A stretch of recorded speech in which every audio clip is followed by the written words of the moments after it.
today, let's make this dough. It's a new favorite of mine. So I'm using a normal 00 flour and the stronger bread flour for a 50-50 blend because we're going to utilize this old dough ball to make a direct pizza dough in only less than 4 hours. So go into the mixer with this old dough, 0.5 grams of dried active yeast, 344 grams of that flour blend, 240 grams total of cold water. Let's set some water aside to add in at the end. Then add in 9 grams of salt and mix on high speed till the dough comes together. That's when we can start to drizzle in that last bit of water. It's going to help your dough come together and not be too liquidy. The final dough temperature here is 75 degrees Fahrenheit. And as you know, we're adding in this old pizza dough for the flavor and fermentation. And the reason why we add in the bread flour is to help support the gluten structure because that old dough's gluten was destroyed. Now let this dough ferment at 1 hour at room temperature until it's nice and fluffy, and we're going to divide it into 3 even dough balls weighing 280 grams. Watch closely on how I shape my dough balls. If your dough doesn't look this smooth when dividing and shaping, allow it to rest 5 minutes before working it.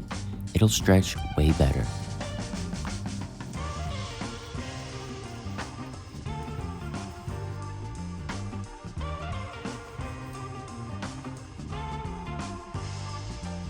Now allow this dough to sit at room temperature for 3 hours before baking.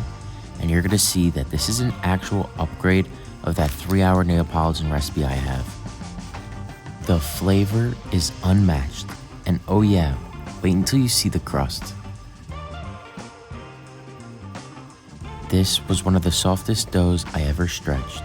And if you're wondering what flours I used to dust my pizza, I'll link the video at the end. Don't forget to pop all of those useless air bubbles that are super thin. I'm laying down some San Marzano tomatoes.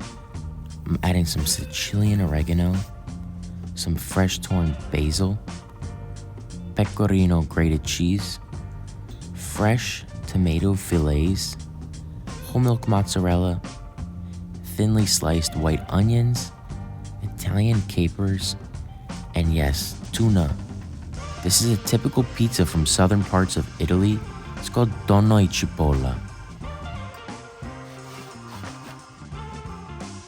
And of course, I'm baking this pizza off in my Totoven oven.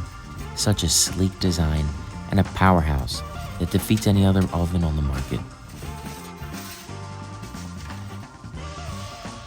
The combination of my newest favorite dough recipe and that Totoven oven, listen closely.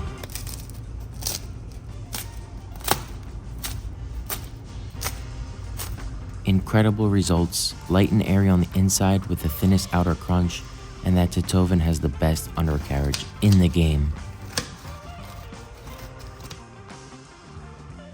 I love the ingredient combination here. It was juicy, light, fresh, and savory. But try out this recipe using an old dough, and you'll see that the flavors and textures are insane. Only 4 hours to make? Are you kidding? Thank you for watching, and please subscribe.